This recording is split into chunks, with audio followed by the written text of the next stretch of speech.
Greetings. I am Anthony Stewart, and I will be reading to you The Stolen Legacy by Dr. George G.M. James. For the past 20 years, I have been a student of Black studies, especially in the area of history and religion. I have read over 200 or so books on the subject and have heard countless lectures, but none can ever really take the place of that first book, the first book that shines light into a darkness of a mind of ignorance. For me, that book was The Stolen Legacy by Dr. George G.M. James. A friend of mine allowed me to borrow and read the book back in the early 90s during a time of rebirth in Black consciousness. Public Enemy, the teachings of the Nation of Islam, leather medallions with the symbol of Africa on them, and being seen with a Black history book was the trend in the African American community. Not wanting to be left out, I asked for one of the many he had on his shelf. He suggested that I start with The Stolen Legacy.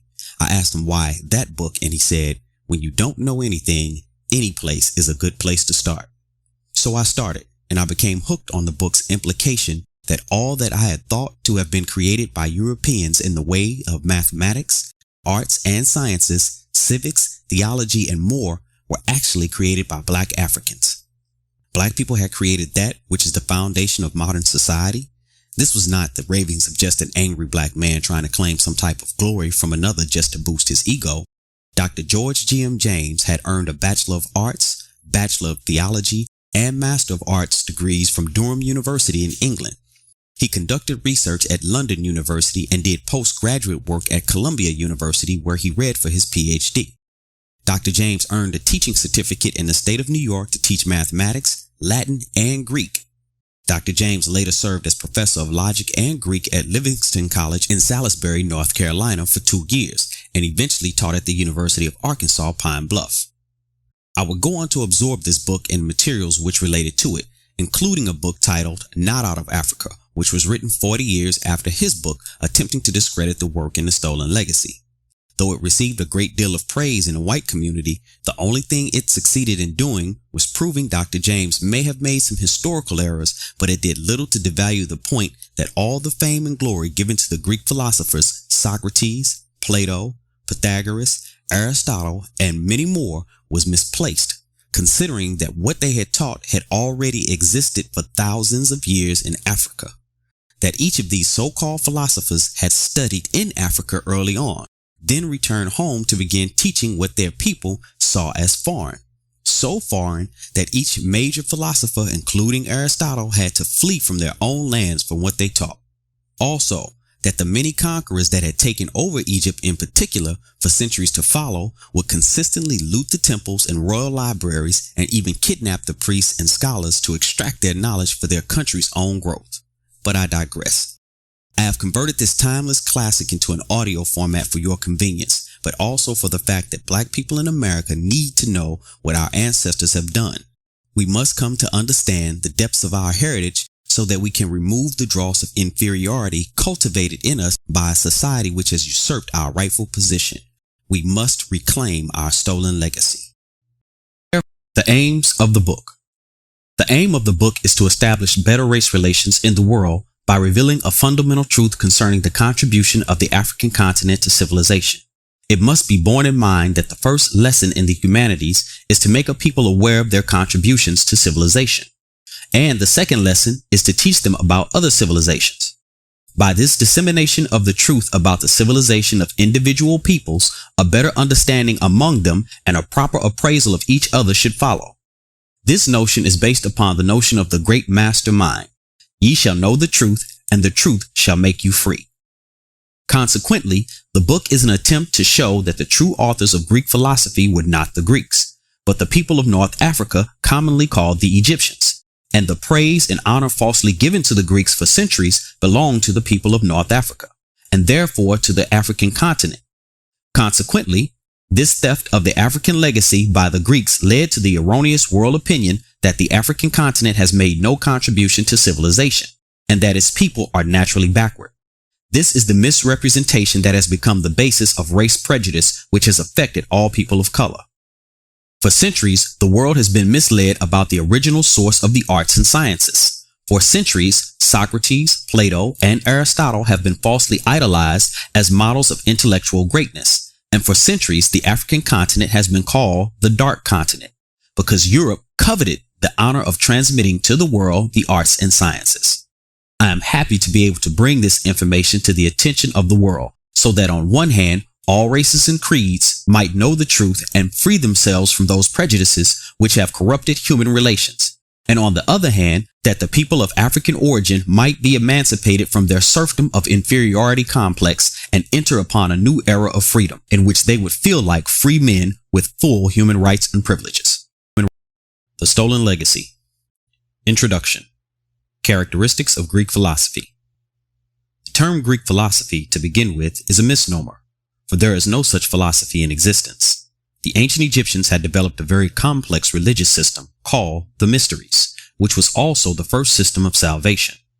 As such, it regarded the human body as a prison house of the soul, which could be liberated from its bodily impediments through the disciplines of the arts and sciences, and advance from the level of a mortal to that of a god. This was the notion of the summum bonum, or greatest good, to which all men must aspire, and it also became the basis of all ethical concepts. The Egyptian mystery system was also a secret order, and membership was gained by initiation and a pledge to secrecy. The teaching was graded and delivered orally to the neophyte, and under these circumstances of secrecy, the Egyptians developed secret systems of writing and teaching and forbade their initiates from writing what they had learned. After nearly 5,000 years of prohibition against the Greeks, they were permitted to enter Egypt for the purpose of their education, first through the Persian invasion, and secondly through the invasion of Alexander the Great. From the 6th century BC, therefore, to the death of Aristotle, 322 BC, the Greeks made the best of their chance to learn all they could about Egyptian culture. Most students received instructions directly from the Egyptian priests, but after the invasion by Alexander the Great, the royal temples and libraries were plundered and pillaged, and Aristotle's school converted the library at Alexandria into a research center. There is no wonder then that the production of the unusually large number of books ascribed to Aristotle has proved a physical impossibility for any single man within a lifetime. The history of Aristotle's life has done him far more harm than good, since it carefully avoids any statement relating to his visit to Egypt, either on his own account or in the company of Alexander the Great when he invaded Egypt. This silence of history at once throws doubt upon the life and achievements of Aristotle.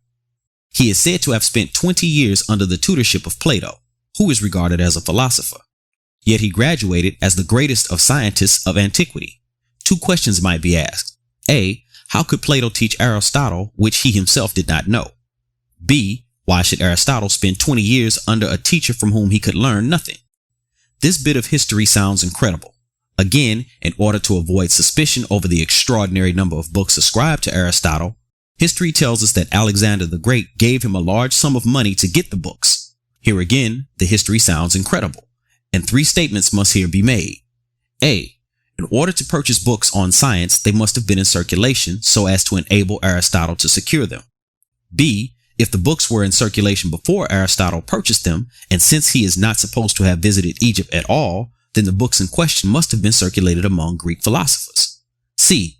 If circulated among Greek philosophers, then we would expect the subject matter of such books to have been known before Aristotle's time, and consequently, he could not be credited either with producing them or introducing new ideas of science.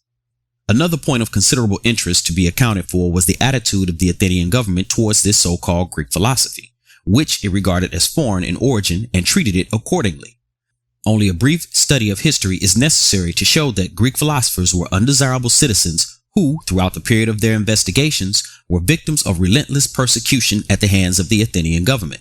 Anaxagoras was imprisoned in exile, Socrates was executed, Plato was sold into slavery, and Aristotle was indicted and exiled, while the earliest of them all, Pythagoras, was expelled from Croton in Italy. Can we imagine the Greeks making such an about turn as to claim the very teachings which they had at first persecuted and openly rejected? Certainly they knew they were usurping what they had never produced, and as we enter step by step into our study, the greater do we discover evidence which leads us to the conclusion that Greek philosophers were not the authors of Greek philosophy, but the Egyptian priests and hierophants. Aristotle died in 322 BC, not many years after he had been aided by Alexander the Great to secure the largest quantity of scientific books from the royal libraries and temples of Egypt. In spite, however, of such great intellectual treasure, the death of Aristotle marked the death of philosophy among the Greeks, who did not seem to possess the natural ability to advance these sciences. Consequently, History informs us that the Greeks were forced to make a study of ethics, which they also borrowed from the Egyptian summum bonum, or greatest good. The two other Athenian philosophers must be mentioned here. I mean Socrates and Plato, who also became famous in history as philosophers and great thinkers. Every schoolboy believes that when he hears or reads the command, "Know thyself," he is hearing or reading words which were uttered by Socrates. But the truth is that the Egyptian temples carried inscriptions on the outside addressed to the neophytes, and among them was the injunction, "Know thyself." Socrates copied these words from the Egyptian temples and was not the author. All mystery temples, inside and outside of Egypt, carried such inscriptions, just like the weekly bulletins of our modern churches. Similarly, every schoolboy believes that when he hears or reads the names of the four cardinal virtues, he is hearing or reading names of virtues determined by Plato. Nothing has been more misleading, for the Egyptian mystery system contained 10 virtues, and from this source, Plato copied what have been called the four cardinal virtues: justice, wisdom, temperance, and courage. It is indeed surprising how, for centuries, the Greeks have been praised by the Western world for intellectual accomplishments which belong without a doubt to the Egyptians or the peoples of North Africa. Another notable characteristic of Greek philosophy is the fact that most of the Greek philosophers used the teachings of Pythagoras as their model, and consequently they have introduced nothing new in the field of philosophy. Included in the Pythagorean system, we find the doctrines of A, opposites, B, harmony, C, fire, D, mind, since it is composed of fire atoms, E, immortality, expressed as the transmigration of souls, F, the summum bonum, or the purpose of philosophy. And these, of course, are reflected in the systems of Heraclitus, Parmenides, Democritus, Socrates, Plato, and Aristotle. The next thing that is peculiar about Greek philosophy is its use in literature. The Egyptian mystery system was the first secret order of history, and the publication of its teachings was strictly prohibited. This explains why initiates like Socrates did not commit to writing their philosophy, and why the Babylonians and Chaldeans, who were very closely associated with them, also refrained from publishing those teachings. We can at once see how easy it was for an ambitious and even envious nation to claim a body of unwritten knowledge, which would make them great in the eyes of the primitive world. The absurdity, however, is easily recognized when we remember that the Greek language was used to translate several systems of teachings which the Greeks could not succeed in claiming.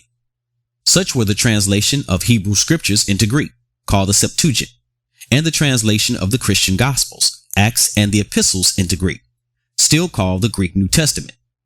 It is only the unwritten philosophy of the Egyptians translated into Greek that has met with such an unhappy fate, a legacy stolen by the Greeks.